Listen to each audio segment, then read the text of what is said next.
Blade గీసుకుంటే చీమ పడుతుంది, లేదా ఏదైనా రాస్తూ ఉండగా ఇట్లా పొట్టు తీస్తే చీమ పడుతుంది, ఏదైనా రుద్దుకుంటే రాసుకుంటే బూటు ఒరుసుకుంటే చీమ పట్టకుండా ఉండదు, చీమ తప్పకుండా కనిపిస్తుంది.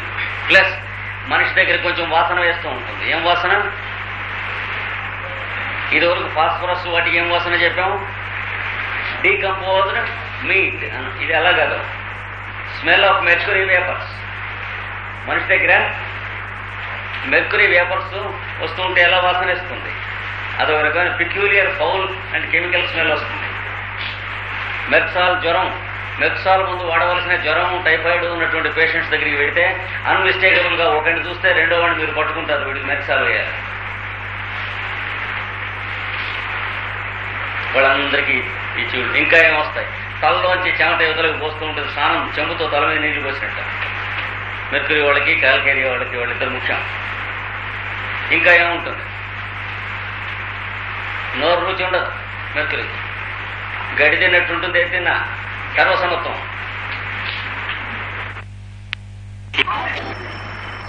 అంతేకాక a strong feeling that the tongue is floppy, ఉన్న కన్నా పెద్దదైందని మనస్సుకి ఎక్కువ అనిపిస్తూ ఉంటుంది. క్రమంగా మాటలో కూడా మార్పు వస్తుంది. ఇంకా ఏముంటుంది?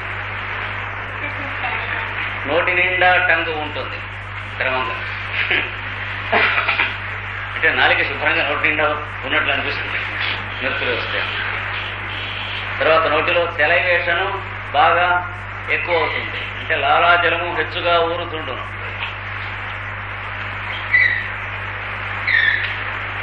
ఇంకా నాలిక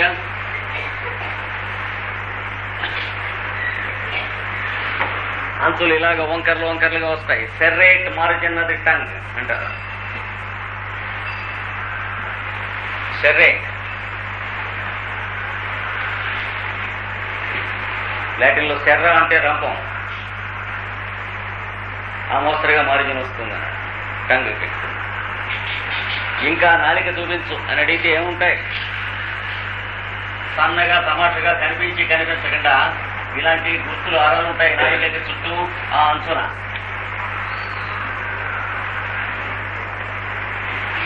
ఏమిటవి? Impression of teeth and the tongue, అంటే పళ్ళ యొక్క ముద్ర నాలిక మీద పడి నాలిక దాటిన తర్వాత కూడా ఒక 1 నిమిషం వరకు అవి ఎట్లయి ఉండును, అంటే టిష్యూస్లో చేంజ్ వస్తుంది, అన్క్లీన్ అయినా. ఇవన్నీ సిఫిలిటిక్ మయాజం అనేటువంటి అంతర్గత వ్యాధి ఉన్నటువంటి వాళ్ళకి క్రమంగా పెరిగేటువంటి పెరుగుదల. వాళ్ళకి స్కిన్ ఇలా పాడైపోతుంది. ఇంకా వాళ్ళకి స్కిన్నే కాకుండా టూత్, గమ్స్ ఇవన్నీ కూడా పాడవుతాయి. సల్ఫర్ కూడా అవన్నీ పాడవుతాయి. కనుక మీరు ముఖ్యంగా తీసుకోవాల్సింది మెంటల్ సింటమ్స్ అలాంటివి మాత్రమే. కాస్త ఇవన్నీ మధ్యలో తూకం వేయడానికి పనికొస్తాయి మిగతా సింటమ్స్. నోటిపూత ఎక్కువగా ఉన్నాయి కాబట్టి మెర్క్సాల్ రేర్, అది వేస్తారు, జాగ్రత్తగా ఉండండి.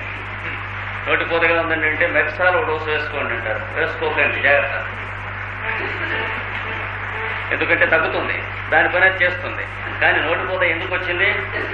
లోపల వైటల్ ఫోర్స్ ఏం ట్రై చేస్తూ ఉంటే వచ్చిందో మీరు చూసుకోకుండా నోటిపూతకి వేసుకుంటే నోటిపూత తగ్గి కడుపులో అల్సరేషన్ వస్తుంది 5-6 మాసాల్లో. అప్పుడు కడుపులో అల్సరేషన్ వస్తే వైద్యం చిత్రవధే. ఏంటి? గ్యాస్ట్రిక్ అల్సర్, డయోడినల్ అల్సర్ మొదలైనటువంటి సహస్రనామాలు ఉన్నాయి. వాటికి ఏం చేయాలి? లోపల అందులో ఉన్న యాసిడ్ కొంచెం తీసి టెస్ట్ చేయడం కడుపులోది. అంటే ఇంటర్నల్ బయాప్సీ, అంటే లోపల మొక్క తీసి పైకి పంపించారట చూడటానికి, రక్తం కళ్ళదూసారట. లేదా బేరియం మీల్, మీరు తినేటువంటి మీల్స్ ఆపేసి బేరియం మీల్ని శుభ్రంగా పెట్టేసి లోపల టెస్ట్ చేస్తారు, రంగులు వేసి. లోపలికి అయితే డాక్టర్లు దిగి సెమినార్లు చేసి అప్పుడు బయటకు వస్తారు. ఎవరికి తెలిసేది అక్కడ మొక్క తీసేస్తూ ఉంటారు. అంటే ఆపరేషన్, అల్సరేషన్ అయిన చోట ఆపరేషన్. అది అయిపోయిన తర్వాత ఇంకో పక్కన అల్సరేషన్ వస్తుంది. ఇంకేమవుతుంది? చేసేది 5-6 నెలల్లో దగ్గర నుంచి 5-6 సంవత్సరాల లోపల అల్సరేషన్ వస్తుంది. ఇవన్నీ కూడా మనం ఇంటర్నల్గా డిజీజ్ ఉన్నప్పుడు ప్యాచ్ వర్క్ చేస్తే వచ్చే చికాకులు. మయాదం లోపల ఉన్నప్పుడు బయట చెంబులు మాటలు వేయబడడం అంటే ఏం లాభం? మళ్ళీ 4-5 రోజుల్లో మళ్ళీ వచ్చి పిలుచుకెడతారు వాడు ఆ చెంపులు మాట్లాడటాను. ఏమిటంటే అత్త కోడలు చెంపులు పెట్టి కొట్టుకున్నారు. అంటే తప్పు ఇంటూ ఉండగా చెంపులు ఎన్ని మాటలేస్తే ఏమైంది? తప్పేళ్లతో గతాయుద్ధం చేస్తున్నారు ఇంట్లో. అది మయాతం అంటే లోపల అండర్ కరెంట్ గా ఉంటుంది, చేసేది ఏం లేదు. ఇది very strong anti syphilitic. It is called the king of anti-syphilitic, Metsal.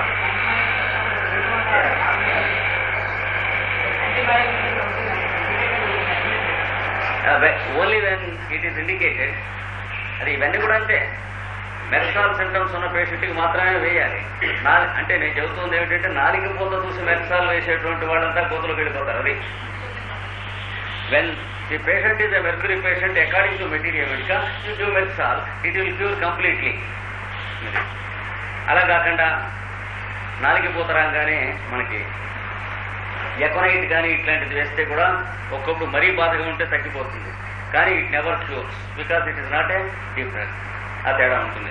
యాంటీమయాజమిక్ డ్రగ్స్కి మిగతా వాటికి. యాంటీమయాజమిక్ డ్రగ్ ఒక మాట వేస్తే చిన్నగా మనం వేసుకుని చూసుకుని డిస్టర్బ్ చేయకుండా ఉంటే దాని ఫంక్షన్ అది కంప్లీట్ చేసేస్తుంది.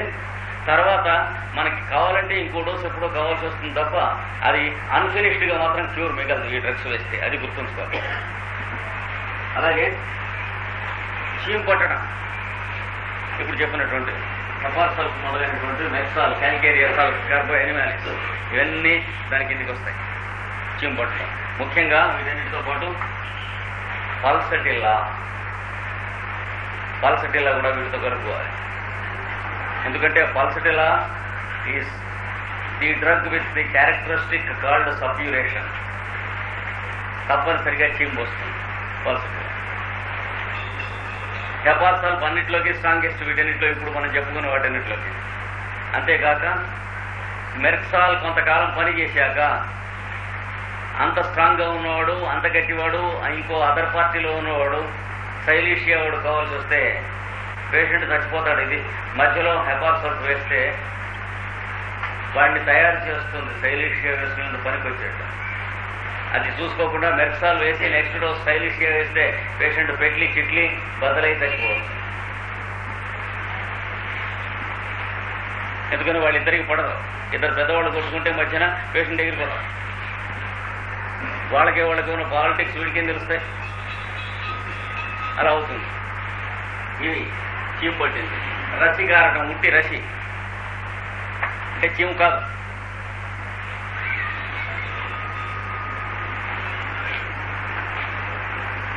ఈ రసి కారుతున్న డ్రగ్స్ లో సిఫిలినం నయం కావటం లేదట. Ulcers, boils do not heal. 5-6 ఏళ్ళు అలా ఉంది ఆ పురుపు అన్నాడు చీలమన్న.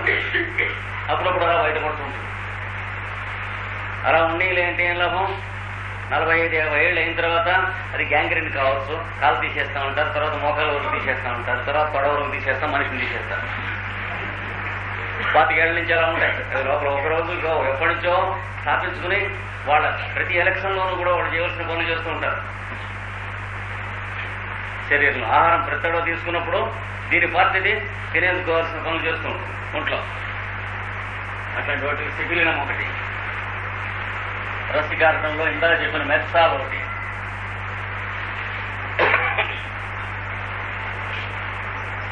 లేకసిస్ ఒకటి.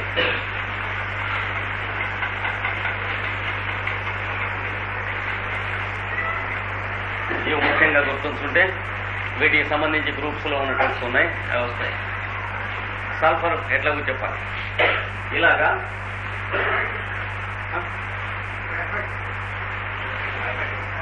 గ్రాఫైటిస్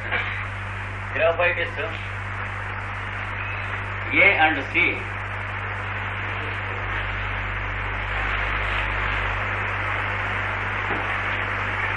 సి ఐటమ్స్ రిపీట్ అవుతున్నటువంటి వాడి శరీరంలో ఏ అండ్ ఈ అంటే కాయ కాసినటువంటి లక్షణం. పురుపు ఏదన్నా వస్తే అది తగ్గేటప్పటికి అక్కడ కాయల్లే వచ్చేస్తుంది, అది ఉండిపోతుంది. అలాంటి వాళ్ళకి ముఖ్యంగా చెవులు ఎఫెక్ట్ అవుతాయి. చెవులో అలాంటి కాయ వస్తుంది, ఉండి చెవు పోటు వస్తూ ఉంటుంది, దాంట్లో ఏదో వేస్తూ ఉంటాను తగ్గుతూ ఉంటుంది, వామిటాకు పసర వేస్తూ ఉంటాను తగ్గుతూ ఉంటుంది, ములైన ఆయిల్ వేస్తూ ఉంటాను తగ్గుతూ మళ్ళీ వస్తూ ఉంటుంది. ఎందుకంటే చెవులో అది ఉంది, ఆ సెంటర్ విపరీతమైన పోటు వస్తుంది. ఇంకా గ్రాఫైటిస్కి స్కిన్ పాడైపోవడం, దాని మెటీరియల్ మెడిగా అంతా ఉన్నాయి. నరాలు చాలా ఎగ్జాస్టెడ్గా ఉంటాం, ఇక్కడి నుంచి పైకి గ్రాఫైటిస్. నవ్వితే ఇవన్నీ కొంకరపోతాయి. ఇందులో ఉన్నటువంటి నరాలన్నీ ఒకడు మూటి పక్కకు వచ్చేస్తుంది. లేదా ఈ పక్కన ఉన్నటువంటి వస్తువు ఏదన్నా ఇటు మాట్లాడుతూ ఈ చాక్ పీస్ తీసుకుందామనంటే ఇలా లాగేస్తుంది, మళ్ళీ ఎవరన్నా ఇట్లా తిప్పాలి ఇట్లాంటి. కనుక అసలు ముఖ్యమైన సింప్టమ్స్ అవి, వాటిని బట్టి డిసైడ్ చేయాలి. కానీ ఫీచర్స్ మాత్రం ఇంత ఏ అండ్ ఈ ఉంటాయి గ్రాఫైటిస్ డ్రగ్స్లో. అన్క్లీన్ స్కిన్ అన్నటువంటి దాంట్లో సల్ఫర్తో ఎన్ని డ్రగ్స్ ఇండికేటెడే, ఎన్ని డ్రగ్స్ లో ఏది ఇండికేటెడో అది సల్ఫర్తో అన్ని డ్రగ్స్ లింక్డే గుర్తుంచుకోవాలి. లేదా వీటన్నిటికీ లేనటువంటి ఓ లక్షణం సల్ఫర్కు ఉంది చెప్పబోతున్నాం. ఏమిటంటే మనం మెటీరియల్ మెడికల్ చదివి పేషెంట్ని చూసి చక్కగా సరిపోయింది, అన్ని విధాల మందు వేసాం, పనిచేయలేదు, అప్పుడు సల్ఫర్ వేయండి పనిచేస్తుంది. That is one of the symptoms of sulfur which is not there in any one of the other medicines which we have indicated. అంటే గ్రాఫైటిస్ సింటమ్స్ ఉన్నాయి, గ్రాఫైటిస్ వేశారు పని చేయలేదు. ఆర్సిగార్బల్ సింటమ్స్ ఉన్నాయి, అదే వేశారు పని చేయలేదు. పని చేయలేదంటే క్రానిక్ డిజీజ్లో అయితే మరో 4 రోజులు ఆగచ్చు. టైఫాయిడ్ అనుకోండి, పేషెంట్ ఇవాడో రేపో అన్నట్లుగా ఉన్నాడు, ఇండికేటెడ్ రెమెడీ మనకు అందింది, కానీ వేశాం, రెమెడీ పని చేయలేదు, సూచన లేదు, ఏం చేయాలి? సల్ఫర్ వేయాలి. అలాగే పెద్దవాళ్ళు కొంతమంది ఉన్నారు, అంటే అవుట్లాగా శరీరం ఉన్నప్పుడు, అంటే దేహం లా ప్రకారం వెళ్ళకుండా మందుకు లొంగకుండా ఉన్నప్పుడు, అప్పుడు వీళ్ళు లీగల్గా వాళ్ళు నొక్కేటువంటి మందులు కొంతమంది ఉన్నారు. సల్ఫరు, సోరినము, ట్యూబర్క్యులినము, మెడోరినము, ఈ 4 వీళ్ళు వేరే పెద్దవాళ్ళు. సల్ఫర్, ట్యూబర్క్యులినం, మెడోరినం, సోరినం, సిఫిలినం కూడా కలుపుకోవాలి.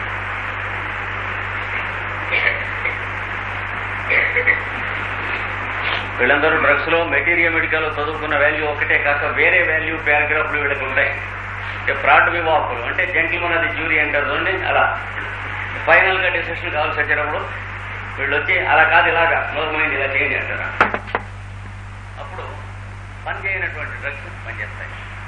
కనుక వీటిని గురించి వేరే మళ్ళీ మనం చెప్పుకుంటాం, మెటీరియల్ మెడికల్లో చెప్పుకుంటాం, అలాగే సెకండ్ మంత్ ఆఫ్ ది కోర్సులో వేరే చెప్పుకుంటాం. ఇది దీని సల్ఫర్ యొక్క స్కిన్ ట్రబుల్స్ గురించింది. ఇన్నిట్లో సల్ఫర్ ఎలా తెలుస్తుందండి అంటే మొదట చెప్పుకున్నాం, అక్కడ మంట పుడుతుంది, వేడి పుడుతుంది, ఈ 2 ఉంటే సల్ఫర్ అనేది ఇండికేషన్. ఆ ఎఫెక్టెడ్ గా ఉన్నటువంటి చోట మంట పుడుతుంది, వేడి పుడుతుంది. లేదా వేడి ప్రదేశములకు వెడితే భరించలేదు, లేదా ఎండలోకి వెడితే భరించలేదు. ఆ చెప్పుకున్న లింకప్ చేసుకోవాలి దీనికి. తర్వాత సల్ఫర్ మెంటల్ సింప్టమ్స్ ఉన్నాయి కదా, అవి లింకప్ చేసుకోవాలి.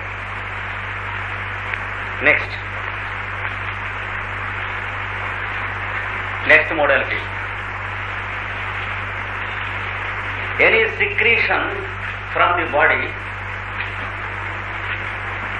excoriates the skin. దేహము నుండి వస్తున్నట్టు ఎట్టి స్రావములైనను చర్మము పొక్కునట్లు చేయను, పుండు పడినట్లు ఒలిసిపోవునట్లు చేయను. ఏమండి, దీనికి సంబంధించి ఫాస్ఫరస్ కంపేర్ చేసుకుంటే దానికి కూడా ఉన్నాయి. ఆర్సెనికం ఆల్బమ్,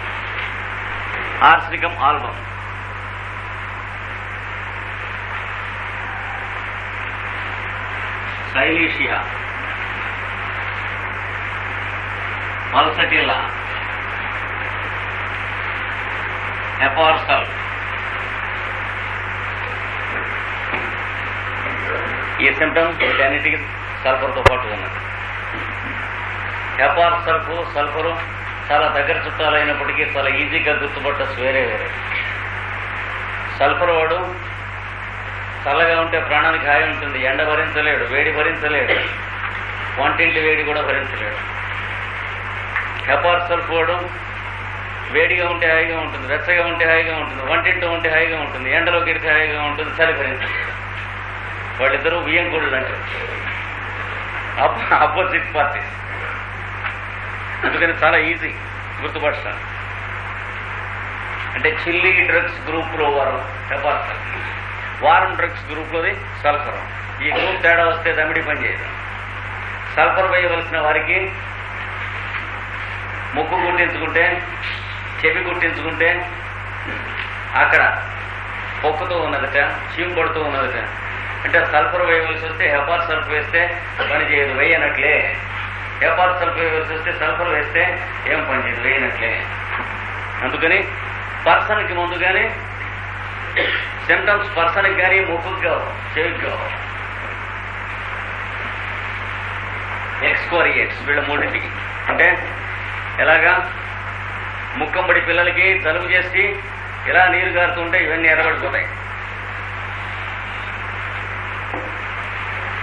అలాగే పాపం చిన్నపిల్లలకి లూజ్ మోషన్స్ అవుతాయి, వాటరీ మోషన్స్, డయేరియా.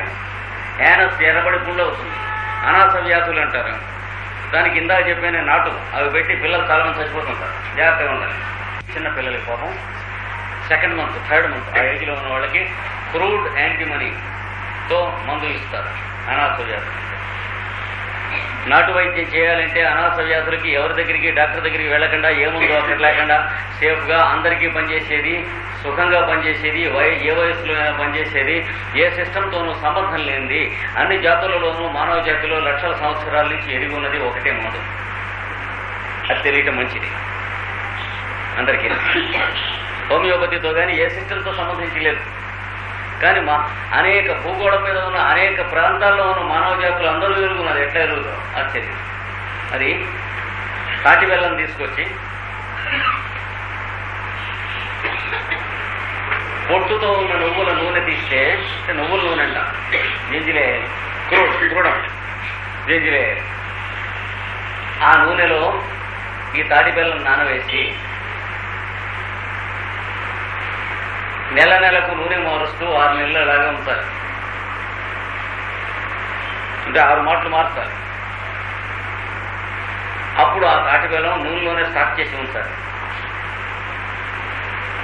మీరు అడగచ్చు, 6 నెలలు పేషెంట్ ఎట్లా బతుకుతాడండి అంటే పేషెంట్ వచ్చాక నానేయటం మొదలెట్టకూడదు. అది ఎవరు తయారు చేసింది మన దగ్గర ఉంటే మందు ఇవ్వాలి, లేకపోతే తూర్పు గదిని దండం పెట్టి డాక్టర్ దగ్గర పోవాలి. వాడు లేకపోతే ఏమవుతుందంటే పాపం మందు కోసం పంపిస్తే షాపు వేసుకుంది.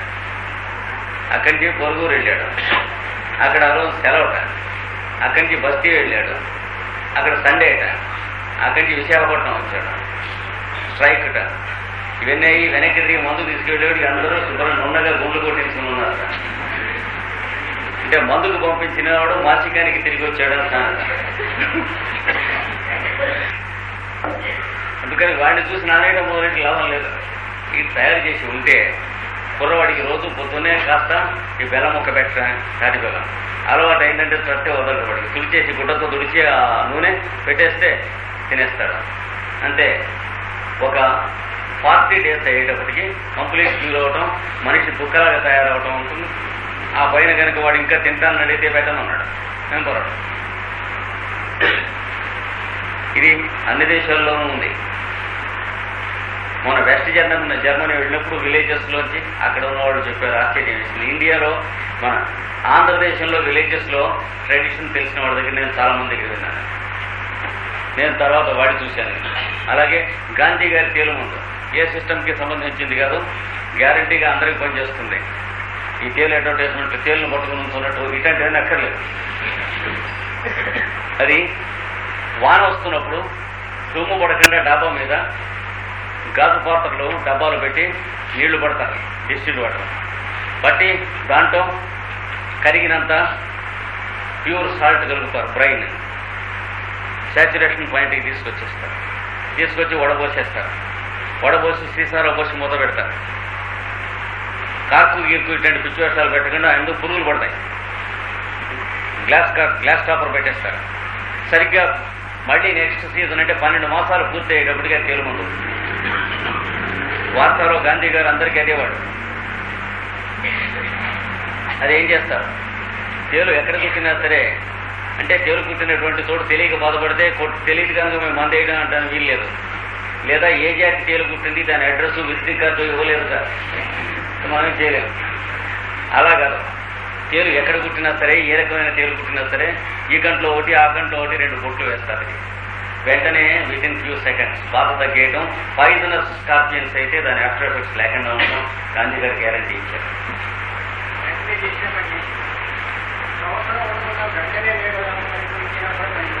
పనిచేస్తుంది, అది ఇచ్చేయవచ్చు. కానీ గాంధీ గారు మనకి ఇచ్చిన రూల్స్ ఇలా ఇచ్చారు, మనం అట్లా ఫాలో అయితే బెటర్.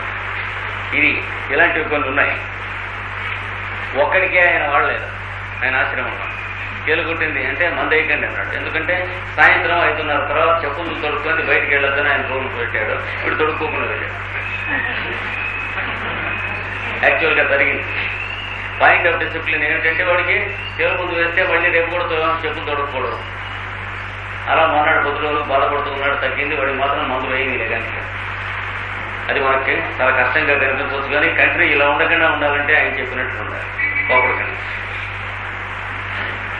అంటే మనలాంటి వాడు ఉండకూడదు. కంట్రీ ఇలా ఉండకుండా ఉండాలంటే ఆటోమేటిక్గా మనం అర్థం చేసుకుంటూ తెలుస్తుంది.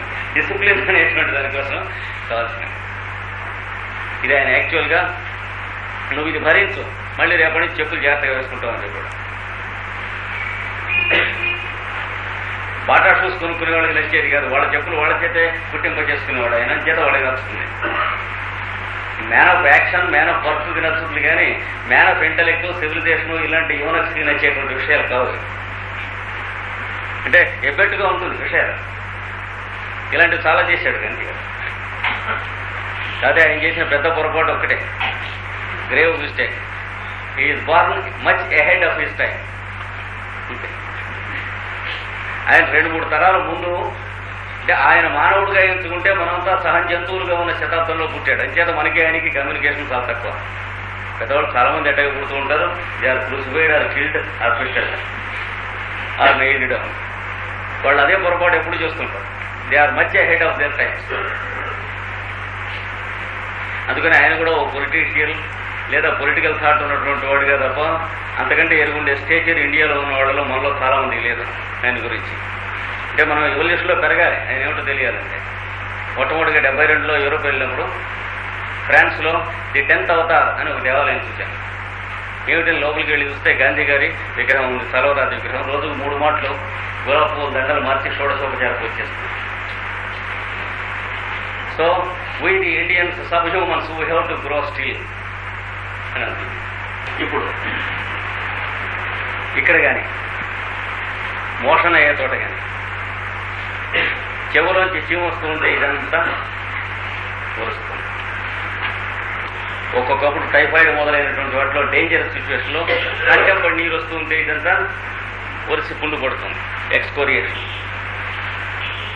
అలాగే కొందరికి రాత్రిపూట సొంగ వస్తుంది, లాలాజలం, ఇదంతా అలా సారపడుతుంది, పుండు అవుతుంది. అలాగే కొందరికి టైఫాయిడ్ మొదలైనటువంటి వాటిలోనే అడ్వాన్స్డ్ కేసెస్లో యూరినేషన్ పోస్తూ ఉంటే పిల్లలకి పుండైపోతుంది. ఇవన్నీ కూడా దీని కిందికి వస్తాయి. ఈ డ్రగ్స్లో ఏదో ఒకటి ఉంటుంది. అక్యూట్ కానీ క్రానిక్ కానీ. సల్ఫర్ వాళ్ళకి లైఫ్ లాంగ్గా క్రానిక్గా ఉంటుంది. వీళ్ళందరూ కూడా క్రానిక్ పేషెంట్స్ ఉంటారు కనుక స్కిన్ ఒకటి చూసుకోండి. ఇందాక చెప్పిన డ్రగ్స్ అన్నీ ఎలా అయితే కదా వీటన్నిటిలో స్కిన్, అన్క్లీన్ స్కిన్ అని. కానీ ఏమంటారంటే ఆ రసి కదండి గ్రూపులు వచ్చినాయండి అంటారు దీనికి. ఆ రసి అంటే గ్రూపులు అంటే అది అంటువ్యాధిగా అక్కడి నుంచి ఇక్కడికి అంటువ్యాధి రాదు. ఆ రసిలో ఉన్నటువంటి ఫార్మ్ అయినటువంటి కెమికల్స్ వల్ల స్కిన్ ఎఫెక్ట్ అవుతుంది. అంటువ్యాధి మనిషిలో ఉంటుంది కానీ చర్మం మీద ఉండదు. Next strong modality, very important, అందరూ గుర్తుంచుకోవాల్సింది. ఇది ఇంకా ఏ డ్రగ్కి దాదాపు లేదనవచ్చు. ఇందాక చెప్పింది indicated remedies fail to act, అంటే సరి అయిన ఔషధములు పని చేయుట లేదు. హోమియోపతిగా మనం డ్రగ్ జాగ్రత్తగా హిస్టరీ కేసు తీసుకుని జాగ్రత్తగా సెలెక్ట్ చేసి సరైన డ్రగ్ వేసిన తర్వాత ఏమీ అసలు మార్పు మంచికి కానీ చెడుకు కానీ రెస్పాన్స్ లేదు. టైఫాయిడ్లో వస్తుంది ఇలాంటి కండిషన్, న్యూమోనియాలో వస్తుంది ఇలాంటి కండిషన్, కలరాలో వస్తుంది. అప్పుడు మనకి టైం అట్టే ఉండదు, నిమిషాలు ఉంటాయి, లేదా ఒక్కొక్కటి గంటలు ఉంటాయి. జాగ్రత్తగా ఉండాలి. కొన్ని వారాలు చూడండి మందు పనిచేసిందో లేదో అనేటువంటి పంచాంగం చెబితే లాభం లేదు. అది క్రానిక్ డిసీజెస్ సంగతి. ఇక్కడ కొన్ని క్షణాలు కూడా ఒక్కొక్కప్పుడు చూడటానికి అవకాశం ఉండదు. జాగ్రత్తగా డెసిషన్ తీసుకోగలగటం ఉంటుంది. క్రమంగా ఎక్స్పీరియన్స్ డబ్బును బట్టి అక్యూట్ డిసీజ్ అయితే 30, క్రానిక్ డిసీజ్ అయితే 200, లేదా అంతకంటే మరీ అక్యూట్ కలరా మొదలైనది అయితే 6. అంటే డిసీజ్ ఎంత స్పీడప్ అయ్యి ఎంత అక్యూట్గా ఉంటే పొటెన్సీ అంత లో చేయండి, లేదా మెడిసిన్ క్వాంటిటీ అంత కొంచెం పెంచండి. క్రూడ్ క్వాంటిటీ లేకుండా. పొటెన్సీ లో అంటే అర్థం ఏంటి? Medicine a little more. మొన్న చెప్పాను, దెబ్బ తగిలింది, కాలు వచ్చింది, వెంటనే మధ్యాహ్నం 5 కాలు వస్తుంది. అప్పుడు ఆర్నికా 200 వేయకండి, 30 వేయకండి, 6 వేయండి, 2-3 డోసులు వేయండి. అంటే దాదాపు 175 పాళ్ల వాపు రాకుండానే 25 పాళ్ల వాపుతోనే సరిపోతుంది. మీరు 200 వేస్తే 75% వాపు వచ్చి తర్వాత తగ్గుతుంది. అంటే ఆ వస్తున్న దాన్ని ఆపదు. 1M వేస్తే మొత్తం వాపంతా వచ్చి 5-6 రోజుల్లో లోపల నుంచి మందు పనిచేసుకుంటూ వచ్చి ఎవర్రా వాపు నొప్పి తగ్గలేదంటే వస్తున్నా ఉంటుంది లోపల నుంచి. మందు లోపల నుంచి హోమియో సిద్ధాంతం ప్రకారం పనిచేస్తుంది. అంటే మోడాలిటీస్ లోపల ఉన్నటువంటి మెంటల్స్ వీటన్నిటికీ గుడ్ మార్నింగ్ కొట్టి వాళ్ళందరితో టీ పార్టీ డిన్నర్ కూర్చుని అప్పుడు వచ్చి పనిచేస్తుంది. అంటే విఐపీస్ పనిచేసినట్టు పనిచేస్తుంది. అందుకని ఎంత డేంజరస్గా ఉంటే పొటెన్సీ వెంటనే పనిచేస్తుంది. కేసు అటు ప్రోగ్రెస్ అవటం మానేసి కంట్రోల్ అవటం మొదలెట్టి పేషెంట్ ప్రోగ్రెస్ అవటం మొదలెడతాడు. ఇంకా మీరు ఆపేయండి మంది. నెక్స్ట్ పొటెన్సీ కావాల్సి వస్తే కాన్స్టిట్యూషన్ ఇండికేట్ చేస్తుంది, 30 వేయండి. వేస్తే ఫైట్ చేయడం మొదలు పెడుతుంది. వైటల్ ఫోర్స్ కోడి పుంజుల్ని ఉంటున్నప్పుడు ఇది ఎక్కడొస్తుందంటే తేడా. ఏదో 30 ఏముంది 200 అయినా వేయాలి అంటే 200 కంటే 30 నేర్చుతారు అని అనుకునేటువంటి రాంగ్ ఇంప్రెషన్లో వస్తుంది. అలా వస్తుంది. వాడెవడో కృష్ణ భక్తుడు అనుకో, వాడెవడో కృష్ణయ్య, రామయ్య, సీతాపతి, హనుమయ్య అంటే కృష్ణయ్యకి ఇవ్వండి ఓటు అన్నాడు. అంతేగాని వాడు ఎవడు పనిచేస్తాడో వాడికి ఇవ్వండి అని కాదు. అలా ఉంటుంది సెలక్షన్. మన పెద్ద పొటెన్సీ సెలక్షన్ అండి. మన అభిమానాలు అక్కడ పనిచేస్తాయి తప్ప కావలసింది వేయటం కాదు కదా. అల్లుడు గారికి బూటు కొనండి అంటే షాపులో ఉన్న సైజులో మ్యాక్సిమం సైజు కొనండి అన్నట్టు కొరవని వాడు తొడుక్కోడు. అలా ఉంటుంది ఎక్కువ పొటెన్సీ ఉందంటే. వెరీ రేర్లీ కొన్ని డ్రగ్స్ వాడచ్చు, కొన్ని డ్రగ్స్ అవసరం ఉండదు. కనుక దీంట్లో